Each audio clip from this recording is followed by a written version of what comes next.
குலசேகரப்பட்டினத்துக்குள்ள அது வந்து 2வது லான்ச் காம்ப்ளெக்ஸ் இருக்கும். Second launch complex. முதல் லான்ச் காம்ப்ளெக்ஸ் எங்க இருக்குன்னா ஸ்ரீஹரிகோட்டாயில, அங்க 3 லான்ச். பட் இதுக்கு வந்து நம்ம பாரத பிரதமரும் மோடிஜி அவர்களும் நம்ம கவர்மெண்ட் ஆஃப் இந்தியாவும் ஃபுல் அப்ரூவல் தந்துட்டாங்க.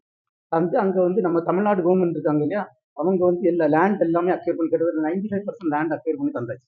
அங்க வந்து இப்போ கட்டடம்லாம் கட்டக்குள்ள எல்லா அப்ரூவலையும் நாங்க கொடுத்து அங்க கட்டட பணிகள் நடந்துட்டு இருக்கு. இன்னும் ஒரு 2 வருஷத்துக்குள்ள, 2 இல்ல 1 வருஷத்து 1.25 வருஷத்துக்குள்ள அங்கிருந்து எல்லா வேலையும் முடிச்சு ராக்கெட் போகும். அதுக்கெல்லாம் ஃபுல் இன்சார்ஜ் வந்து ராஜராஜன், இவங்க டீம் தான். அவர் வந்து ஸ்ரீஹரிகோட்டா டைரக்டர், அவருக்கு டீம் தான் அதுக்குள்ள ஃபுல் இன்சார்ஜ். அங்க முழுக்க நல்ல விதமாட்டு எல்லா வேலையும் நடக்கும். ககன்யானுக்கு நாங்க சொன்னோம் இல்லையா, ககன்யான் வந்து இப்போ ககன்யான் பாத்தீங்கன்னா அதுல வந்து ரொம்ப டெவலப்மெண்ட் சொல்லு.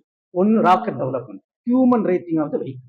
அடுத்தது ஆட்கள் அங்கிருந்து மேல போனா temperature, pressure, relative humidity, carbon dioxide, இதெல்லாம் கண்ட்ரோல் பண்ணும். அதை environmental control and safety system, அந்த டெவலப்மெண்ட் அது நல்லா போயிட்டு இருக்கு. அது மாதிரி ஆட்கள் மேல இருக்கும்போது ஏதாவது பிரச்சனைகள் இருந்துச்சுன்னா ராக்கெட்ல அவங்களை சேஃபா கொண்டு வரணும் இல்லையா, அதுக்கு வந்து க்ரூ எஸ்கேப் சிஸ்டம், அந்த டெவலப்மெண்ட் நல்லா போயிட்டு இருக்கு. அது மாதிரி இவங்க கொண்டு போயிட்டு திருப்பி வரும்போது பேராசூட் மூலம் தான் வர முடியும். 9 பேராசூட் வரும்.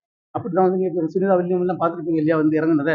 அதே மாதிரி பேராசூட், அதுக்குள்ள டெவலப்மெண்ட், எல்லா டெவலப்மெண்ட்டும் நடந்துட்டு இருக்கு. நம்ம இப்போ வந்து நிறைய எக்ஸ்பெரிமெண்ட் பண்ணோம். இப்போ பார்த்தீங்கன்னா ஒவ்வொரு ராக்கெட் ஸ்டேஜும் தனித்தனியாக டெஸ்ட் பண்ணோம்.